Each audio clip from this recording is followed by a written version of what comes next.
So in fact, my last soiree, it was one of those weird timings because I had, it was approaching the 400th, one every night. As you know, I played every night, 400 nights in a row.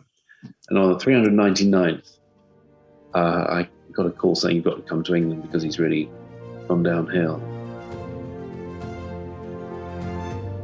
Petra, hello. Hi, Simon.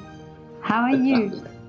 I'm sorry to be a little late. It's No been a bit worries. little this morning, but you're looking very festive. I like your wreath and your red and green. And look at me, I'm in boring New York grey. No worries. I'll make up for it with all this going on. My mum made this quilt at the back. Yeah.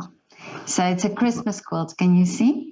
Little my mum made these. Not Christmas pattern, but lots of quilts and everything. But for bedding. Yeah. Was she a quilter? Well, she was all sorts of things in creatively. I think I remember pottery, painting, paper mache, needlepoint, tapestry. Wow. Yeah, just for fun. That wasn't her profession. Yeah. Yeah, that's lovely. Oh, yeah. My background is very, very dull. Sorry. It looks very intelligent where you are. No, picture my son everywhere. How are you? How are you doing? You all right? Yes, I'm fine, thank you. I'm just trying to spread some Christmas cheer, and just to get people a bit more positive in this time, because last year was a bit depressing, wasn't it? Christmas, yeah. With all the lockdowns and things and so on. Yeah. So in Vienna, you can now drink Glühwein with alcohol in, so we're all happy. Hooray! For breakfast. Start me up. Line them up. But Simon, tell me, you've done something very exciting with this at Steinway. Yes. I mean, I don't know what you may or may not know. I now own the company. No, I don't. Well, from my Spirio piano at home here, I gave a Christmas-themed Spiriocast. The first one, which was, I didn't put on social media because, well, I was told not to. So it was for Spirio owners who have the recording type of Spirio, the latest one, and it was very clever because Steinway colleagues came around a couple of days earlier to test things and set it all up. And using the internet here at my home and the ridiculously clever technology of the piano, I could play and look at an iPad and imagine that was the camera, and it was framed on me, and it would record me talking in the room, and then when I wasn't talking and playing, it then recorded just the piano. In that it, as you know, it transferred the notes with all the nuances and exactly the way I played the notes to any other owner's piano in the world. So amazing. Yeah, but we've talked about it, and now it's actually in process. And I did the press launch at New York Hall a month or two ago, and now I'm starting to give these little Spiriocasts from my home, which is great. I mean, it's lovely to just. Maybe they just don't want me to travel because I'm so valuable. They can't afford the. Just stay home and play them. So this is live then. So while you're playing, somebody tunes in, and it's like a live performance that you give. So you get sent a special thing in the Spirio app, and you just click on it and you join the broadcast. You literally, like a Zoom call, really, but your piano is in sync with my piano, exactly in sync, and the notes will go down. And I've seen posts on Facebook and around, where people say, "Here's Simon playing in like the Dallas showroom, and other homes around the world," and beautiful. And it's nice because it was obviously very nice to just play here. Jasper was here, my son, and Jackie was acting as the producer. She was sort of pressing all the buttons behind the scenes and in constant contact with the Steinway people, who making sure everything was just running smoothly, and it did. It couldn't have gone better. It was great fun, and that was yes. And I think I'd like to do some Christmas things as well on Facebook and other things too. Yeah, and yeah. So is this now going to be a regular thing that you're doing? Yes. I'm not sure the frequency, but I'm full of tunes that I like to just splurge out, as you know, and play. And so at least I reckon we've got about 5 or 6 planned for the near future. And so that's the Spiriocast's latest. And my new album came out on their label, which is a Steinway Romance. Some more good tunes, jazz genre, and I'm transcribing some more music today to record on the Spirio. I did some recording last night. It's lovely to just fill gaps in the day. Not that I'm not rushing around here sorting out this house, but it's nice to just think, oh, I'll go think if something pops into your head, to just go to the piano and record it. And but Simon, tell me about the CD of yours. Is it because I'm still in the I'm from the era of records, and then it was adapting to CDs, and now I have to adapt to Spotify. But so is it still an actual CD that they sell, or is it just on Spotify? It's on all the online, Amazon, iTunes, Apple Music. Well, Apple Music, isn't it now? And Spotify, and it's easy to find. You just my name, and I think it's also available as a physical CD. I've done over 10 records. I call them records. Don't worry, I call them records. Albums. Sort of my new album. But this is number 12 or 13 or anyway.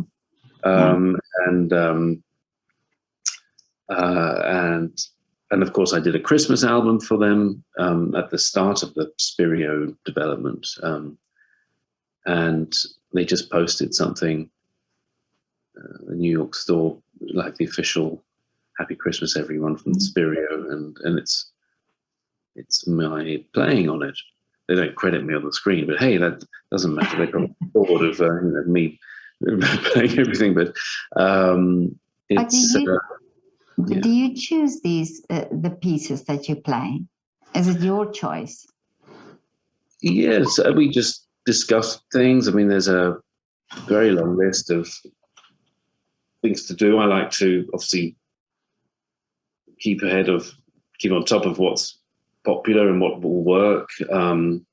So sometimes I'll make suggestions and they get added to the list, and then some things will jump ahead of the queue. And like if a client says, "I'll only buy this piano," customer says, "Right, well, I want this piano, but I wanted to have my favorite band or my favorite song or my whatever," and then I'll do that especially. So, for example, I'm recording some music by the band Boston right now. Oh, okay. And in the past I like challenges. I love requests, and some people in United Arab Emirates wanted some pop songs over there. So I had great joy in tuning into the, listening to those pop charts and Chinese folk songs, and I love music from all around the world, and I miss traveling as much as I used to, and so anything that I can translate to the piano. Have you ever played Afrikaans lieder or Afrikaans? I haven't. See, there's no, I don't. I haven't. Wow. So let me know. Yeah. So just sure, I'd love to hear it. Yes, I'm just thinking now that you say it's from all over the world. There's one place that we'll have to get a request in for Afrikaans lieder. And any local tunes, whether any.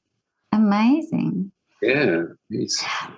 But you're talking about Boston, the music of Boston. This is this rock. Was it a rock group? Yeah. Yeah. Very, very, very detailed, very progressive. It's just wonderfully sort of complex, and it's a lot going on, and it so I'm sort of putting that together, and got some Billie Eilish as well I'm doing, and it's more than enough to get on with, which is great. Yeah, but that's interesting that you say this, because I spoke to a conductor who says that he finds this he loves rock music, and these old 70s, what was it, the 70s, 80s rock bands, and that actually the music itself is really very much connected to the classical music, and that there's really sort of, I mean, I'm not a musician, so I cannot tell what it is, but there's definitely a connection where you can see certain of these rock tunes are derived almost from the classical stuff. Well, yes, certainly, and the musicians that from that era, many of whom are performing today, they have a classical training, and I mean, I think fondly of my much missed friend Michael Kamen, the film composer, who studied the oboe at the Juilliard here in New York, and he pioneered the orchestration and bringing of huge symphony orchestras of 80, 90 people to the stages of Pink Floyd, Metallica, and other bands. Obviously these are great established bands, and to make them even a bigger sound in a huge arena, he added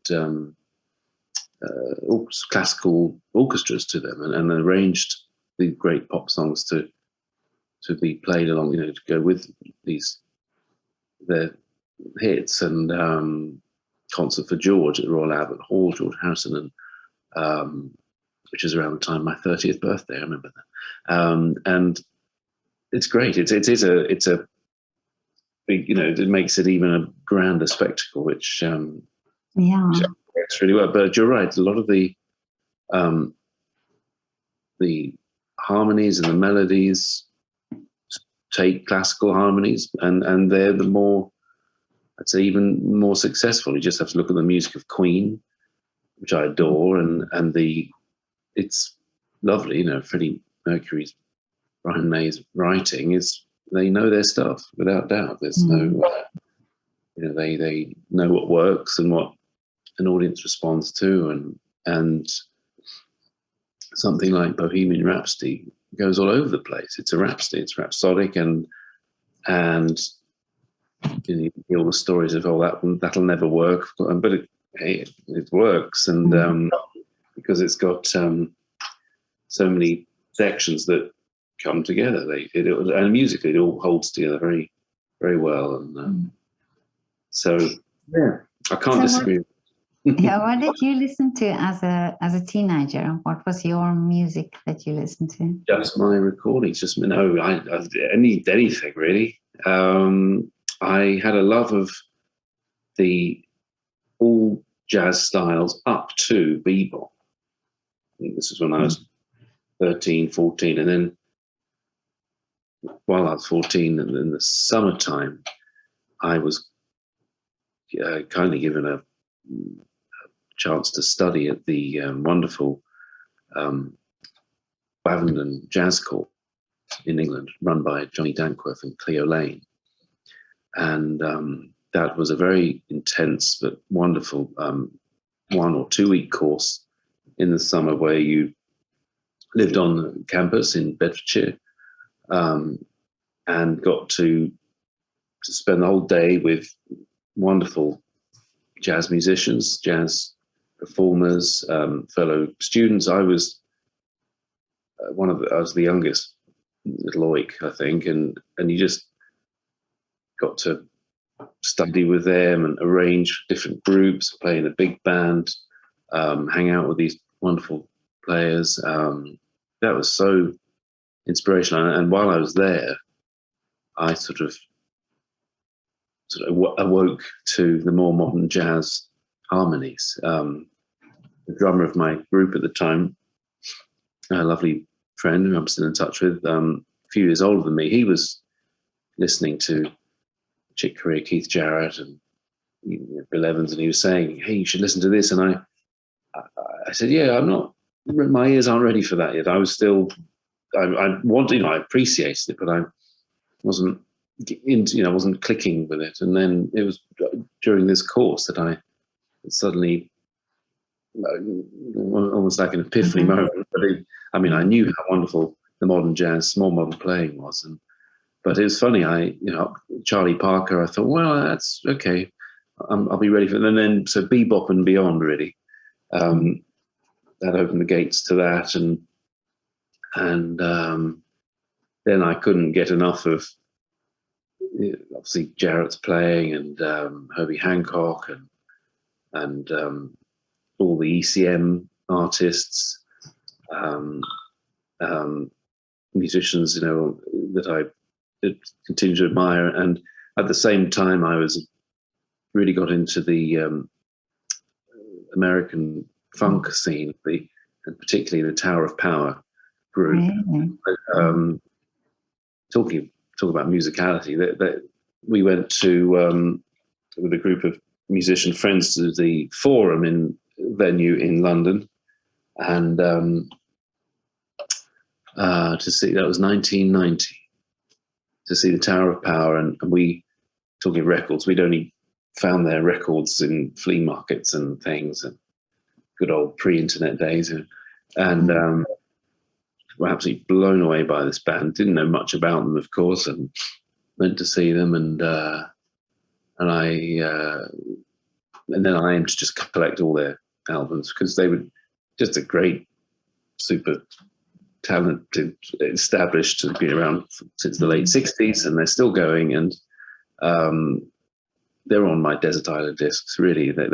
We've been to see them a few times, and then the fast forward to 2002, and I was lucky to perform live at the Grammys with Josh Bell, and the piano player on the piano bench, who was expecting to play instead of me for one of the tunes, I had to say, "Oh, sorry, man, I think I'm playing this." He was like, "Oh, that's a shame." And there was some communication sort of mishap, but what a lovely guy, because as he walked away, I thought, wait a minute, that's Nick Milo, the keyboard player of Tower of Power. Really? This is in Burbank, California, and I just went up to him and said, "I can't believe," I was a bit awestruck, because he, a beautiful player, and we've been in touch. We're good friends, and we've done a bit of music together, and he's still, even though he's no longer part of the band, he then became Joe Cocker's music director. His musicianship is off the charts, and Mm. we've kept in touch. So it was amazing. Yeah, I like all these little things. Yeah. But do you still play the music? I mean, is it just that you love to listen to it? I still, yeah. I mean, I've arranged a couple of the tunes, and I mean, the last NAMM show, the big music industry conference in Anaheim, California. Maybe it's 2 years ago. The last time I was asked by Steinway to play and also to arrange some funk tunes of that era for this band being put together, especially for the evening, but with concerted artists. And of course, when I saw a list of who's in the band, these two of them had played in Tower of Power, and even more bizarrely, one of the tunes that I was asked to arrange was "What Is Hip," which is a Tower of Power classic. And I thought, how can I tell these guys how to play the So of course I put out the arrangement. They went, "Yeah, it doesn't go like this. It goes like this." And they corrected me. That's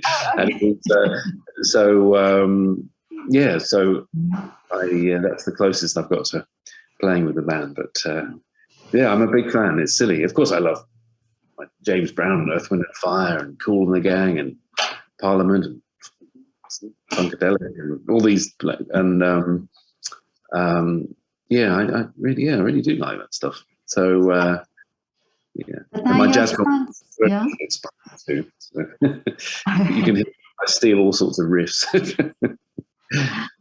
But listen now, your son, he's a teenager now, and what do you think about his choice of music? Or are you educating him now in his music? Well, it's nice when we take him to school in the mornings, and in the car we quite often do a sort of listening, taking turns, and I'll say, okay, now listen to this, and then he'll play something for me, and his interests are diverse also. It's great. I mean, he's into a lot of the different rap sort of subgenres, and I'm absolutely fascinated by it because I'll say, why do you think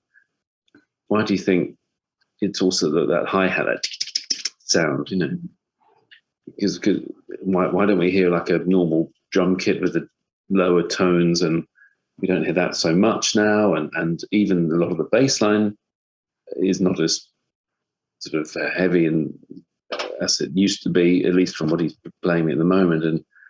And I say it's because people are playing it through these little phones with tiny little speakers, so that's a tinny sound, and hence to get that rhythm across, you use a lot of high pitched drum. I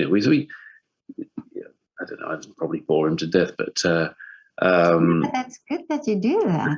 And it's all very, very, it's just chatting very lightly about it. He's he loves his drums. He's been playing the drums now for at least 7 years. I mean, it's wow.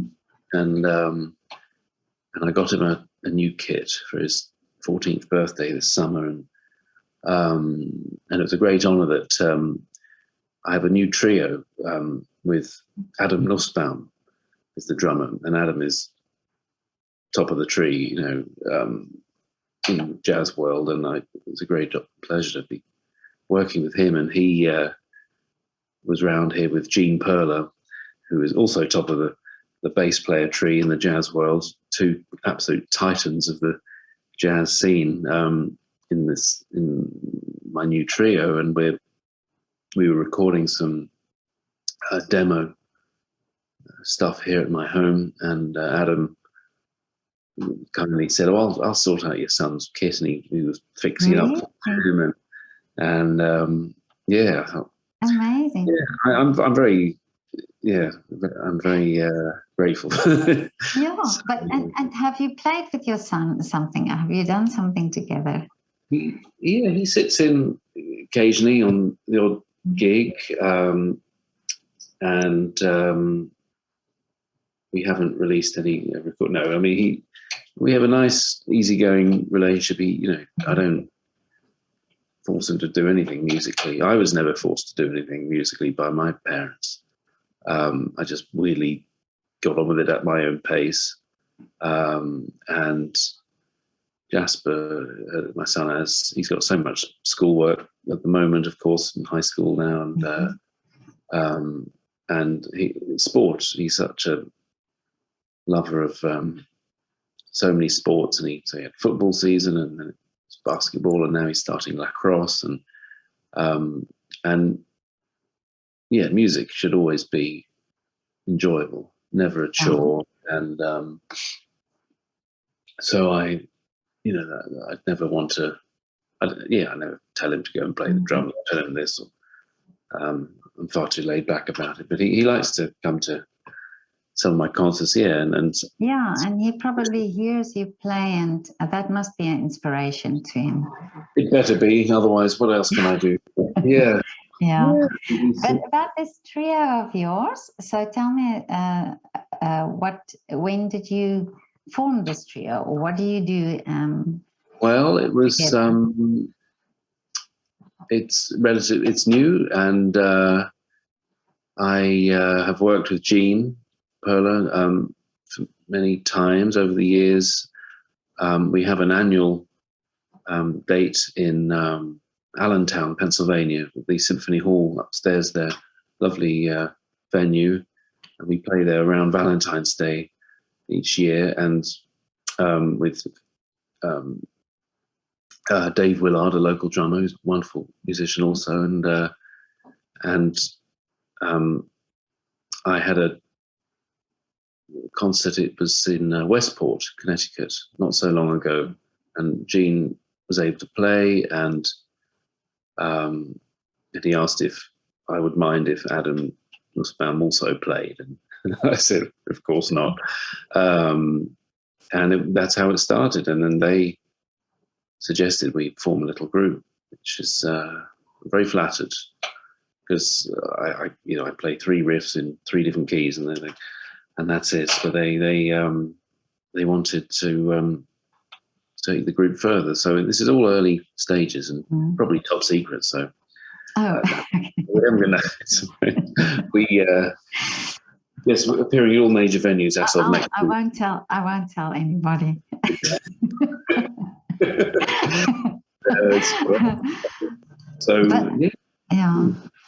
So Simon, tell me, what is Christmas like in Simon Mulligan's house? Well, I don't want to be all gloomy. I mean, you talked earlier of the Christmas last year affected by COVID. I really enjoyed Christmas last year because I'd lost my mum, as you know, in March last year, and I'd been going over to England to be with my dad, who's all alone, and the wonderful team of carers that were with him could only come in for like half an hour, a few times a day, and the neighbours, of course, were fantastic. But he was lonely, and I flew to England pretty much every 4 to 6 weeks, all last year and most of the year before, and during. So I made sure we were there at Christmas time and Thanksgiving, 2 turkeys, and it was nice to just cook for my dad because he was too frail to cook for us as he had done every year, and it's still young. I was 48 then. I'm just turned 49, and I thought, gosh, here I'm cooking my father a meal, and he loved the kitchen. He'd say, "Oh, don't do it. I'm doing it." It was very, and of course, I suddenly get nerves that can I roast a turkey? Can I do? Come on. And it was very nice. We just a quiet Christmas there at the table, and this year, my poor old dad, he died end of September, and I'm so sorry. Yeah, so no, I haven't posted anything like that because it's been people think I just it's like, right, no more parents, that's it. And so in fact, my last soiree it was one of those weird timings, because I had it was approaching the 400th, every night. As you know, I played every night, 400 nights in a row. And on the 399th, I got a call saying, you've got to come to England because he's really gone downhill. So I pre-recorded the 399th here, and the 400th just got into England, got to him, and the doctor said, well, he should go to the hospital. I said, does he have to go right now? Or at least, as long as you go in the next few hours. So I played my 400th there at his home on the little upright piano. Amazing. And I thought, there we go. And I thought, I've got to do this. And I didn't say to anyone online, oh, it's because my dad's doing all this. And yeah, and he passed away. That was in the summer. And then I spent the rest of the summer. We were there pretty much till the end of August there. And then I went back again and again. And then, yeah, he passed away on September the 25th. And then there was the funeral. And now I'm dealing with probate and selling the house reluctantly. So I haven't, I'm grateful to be, keep busy musically, lose my head in some of this music I'm writing, but I haven't been in the mood to sort of show my face on Facebook too much. I've done things, things, but I really enjoyed playing every night, and because I like to just keep in touch, and so Christmas this year will be strange because I won't be in England for the first time in a long, long time. But that said, we're going to Jackie's family and her with friends coming over for the new year. So, and we love this new home, and it's nice to put some decorations up. Of course, all the decorations at my mum and dad's house. There's enough decorations for the palace there. It's ridiculous, and so it will be very different, but still nice, And my mum and dad, they weren't the sort of people to say, make sure you mourn us and all this, and they'd say, get on, enjoy yourself, and just they weren't emotionally sentimental, making sure I was grieving or anything like that. They'd say, just get rid of the house, get on with it, and so if anyone wants to buy my parents' house, let me know. Yeah. But I think I think a house is also, it's part of the memory, and I think this is that I think always, it has that. And the moment you sell the house, then of course you just have the memories in your mind. Then you have that thoughts. Yeah. I mean, they're two pussycats, Phoebe and Chloe, lovely cats. That was just as much anxiety thinking I've got to find a home for them. And on the day of my dad's funeral, and friends back at the house, the little house, and it was so lovely that a dear friend of mine, brother and sister, the whole family are lovely, that went to kindergarten with me. And the lady, my friend's sister, sort of said, well, we love them. I mean, hooray. I mean, I just thought, so, they are now in a lovely new home and running the show at this new house in London. And so I'm lucky that they're okay. And now the house is, well, it's all new to me, but obviously it's lots of all my mum's lovely things, all her pottery and books and stuff, lots of stuff, knickknacks, just sitting there empty in this freezing cold house. And we went over for Thanksgiving, obviously just a couple of weeks ago, just to have a little farewell to the house, as it were, with friends, and to do a turkey. And And that was the creepiest thing. The house was so cold. Of course, when my parents were there, the heating was cranked up, and I said, "Oh, guys, okay, time to get rid of this." And the memories stay, of course, but I'm a big fan that people make a house, and that's what I felt about this place. Yeah, this place was sad and needed, so yeah. yeah. But maybe all your mums, sorry. but all your mums' lovely little knickknacks and potteries and quilts and things can find their way to your house now. You've got a lovely house now in America. Yeah. Yes. The last time we spoke, you were still not totally unpacked, I think we said. Yeah, I'll. Yes, it's going to take about 50 years, and then I'll be hobbling around the Zimmer frame. But no, it's still unpacking, still slowly, and no rush. It's nice home. I put my dad's frieze up in the music room here. Do you want to? I'll give you a quick. Yeah, that would be great. If you can see, oops. Oh, what a lovely view. So there's up the top there. Is that coming out? Yeah, I can see. So there's the lovely view of the water outside. And and when I was studying in Vienna, and of course I loved Klimt work.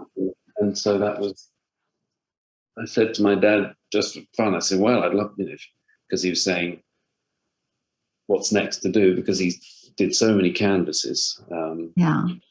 Picasso and Paul Klee and Miro, and they're all around, dotted around the house here and there.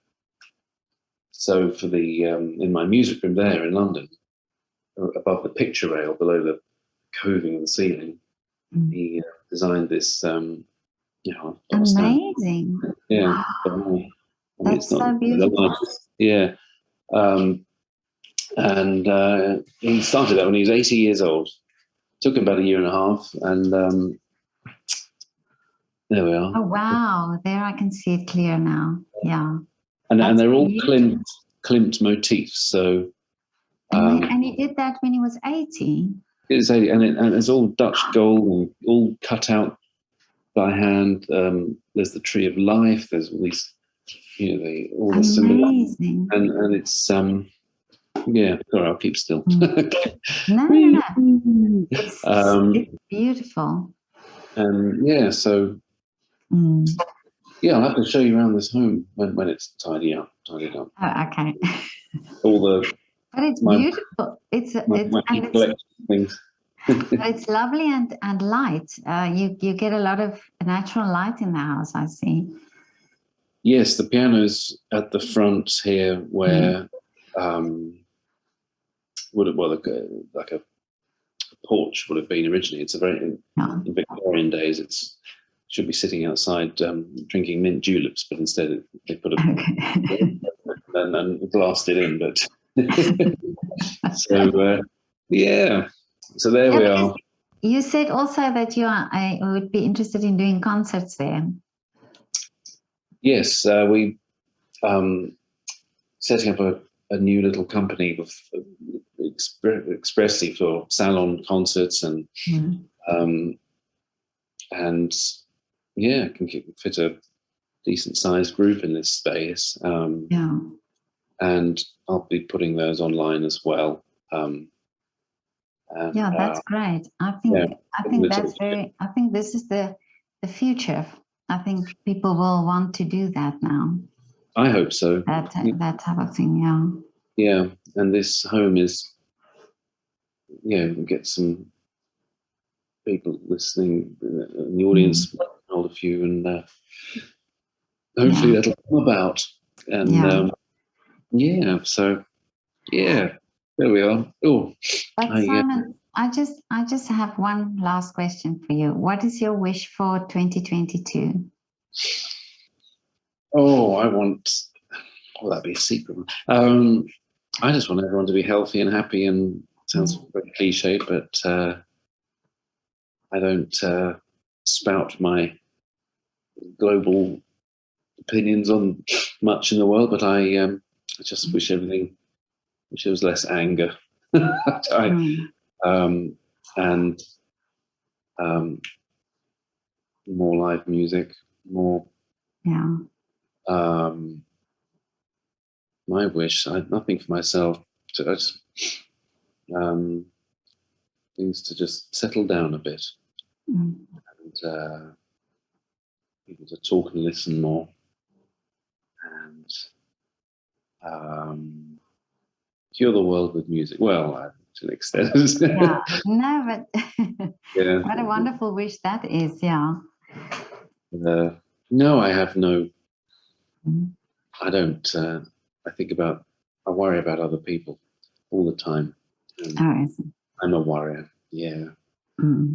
So I think we talked about this, haven't we? Where I sometimes feel guilty if I'm playing the piano for myself. I think I should be doing something else. I should be someone just play and relax. I relax when I perform. I really do. And when I'm not performing, it's I should be doing this. I should be doing that, which is important. But no real. With this new stereo system or this app, you can now play for everybody. I mean, yes, I'm very lucky to have this in my home. This extraordinary Steinway piano, and it's lovely to feel, in touch with the world outside via it, and of course through just filming myself playing, and I will do some Christmas things for my humble Facebook page. Great. And so. Well, I'm looking forward to when you play something again on Facebook. Oh, thank you. What's your request? Anything you want to hear, just let me know. Maybe I should put an Afrikaans request in for you. Yeah. Send me some titles. I'd love to listen to it. Yeah, and because when you did the soirees, that was usually came up in the mornings after when I wake up and I check my Facebook, then your soirees came up, and that was my fix in the morning. I know a lot of people say, what am I going to do with my morning coffee? So, sorry, so Simon, come on. I know a lot of followers. No, plenty more tunes, and I think I will start doing that again, and maybe I think even a Patreon sort of page. I've been looking into that. Friends have suggested that looks a very good sort of business model for musicians, and so. I've tried it, but no success. So, but I'm not playing a piano. I'm just doing interviews. So, But you let me know. Next time we'll talk about Patreon. Okay. Oh, Petra, this is lovely. You should call it Petron. Yeah. Sponsored by the tequila. Patron.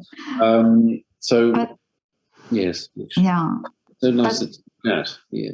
It's so lovely to talk to you always. You are so chilled and so relaxed. It's really wonderful. It feels as if I'm there in America chatting to you over a cup of tea. But Simon, second cup. Yes, tell me. You're coming to Vienna. There's my Viennese piano, Bosendorfer right there.